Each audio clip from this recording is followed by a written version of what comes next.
सर्दी की रात थी। दिसंबर का आखिरी सप्ताह और पूरे शहर में क्रिसमस का जोश था। झिलमिलाती रोशनी, सजे हुए पेड़ और लोगों के चेहरों पर मुस्कान। सिमरन ने अपने छोटे भाई आर्यन के साथ क्रिसमस ट्री सजाया। दीदी, ये घर थोड़ा डरावना नहीं लगता? आर्यन ने झिझकते हुए पूछा। सिमरन ने हंसकर कहा, तुम बहुत फिल्में देखते हो। कुछ नहीं होगा, ये सिर्फ तुम्हारा वहम है। रात होते होते हवा तेज हो गई। खिड़कियों के शीशे कांपने लगे और बाहर का अंधेरा अंदर तक डरावना लगने लगा। सिमरन ने अपने भाई को सोने के लिए भेज दिया और खुद एक किताब पढ़ने लगी। तभी अचानक दरवाजे पर दस्तक हुई। सिमरन ने दरवाजा खोला, लेकिन बाहर कोई नहीं था। उसने सोचा शायद हवा से दरवाजा खुद खुला होगा, लेकिन जैसे ही उसने दरवाजा बंद किया, उसे अपने कंधे पर किसी का ठंडा हाथ महसूस हुआ। वह पलटी, लेकिन पीछे कोई नहीं था। डरते हुए उसने दरवाजा बंद कर लिया और आर्यन के पास जाकर सोने की कोशिश की। आधी रात को अचानक आर्यन की चीख सुनाई दी। सिमरन घबराकर उठी और देखा कि आर्यन बिस्तर पर नहीं था। वह उसे पूरे घर में ढूंढने लगी। आर्यन, कहाँ हो? उसने जोर से चिल्लाया, लेकिन कोई जवाब नहीं आया। तभी उसे नीचे बेसमेंट से आवाजें सुनाई दीं। सिमरन ने डरते डरते बेसमेंट का दरवाजा खोला। सीढ़ियां नीचे अंधेरे में जा रही थीं। उसने टॉर्च उठाई और धीरे धीरे नीचे उतरने लगी।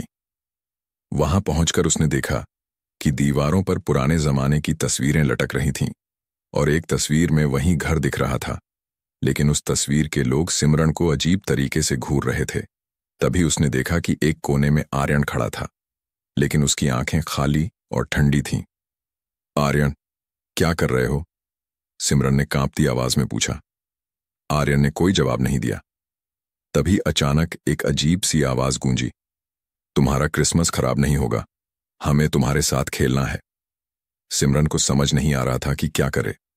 वह आर्यन की ओर बढ़ी, लेकिन तभी उसने महसूस किया कि पूरा कमरा घूमने लगा।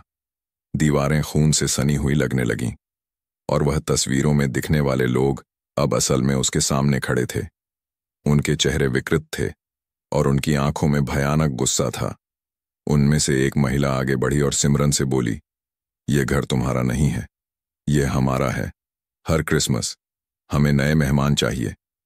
सिमरन ने हिम्मत जुटाई और चिल्लाई, आर्यन को छोड़ दो, हम यहां से चले जाएंगे।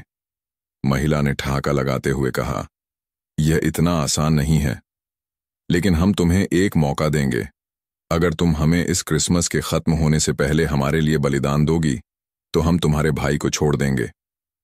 सिमरन के पास समय बहुत कम था। वह सोच में पड़ गई। आखिरकार उसने अपनी चतुराई का इस्तेमाल किया।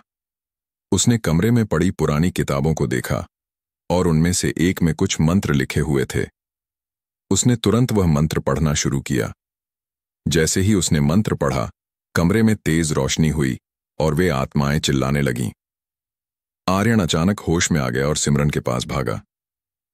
दीदी, ये सब क्या था? उसने घबराकर पूछा। कुछ नहीं, सब खत्म हो गया, सिमरन ने उसे गले लगाते हुए कहा। वे दोनों बेसमेंट से बाहर भागे और दरवाजा बंद कर दिया। उस रात वे सो नहीं सके। अगली सुबह सिमरन ने तय किया कि वह इस घर को छोड़ देगी। जैसे ही वे घर से बाहर निकले, उसने देखा कि दरवाजे पर लिखा था, अगले मेहमानों का इंतजार रहेगा, मैरी क्रिसमस।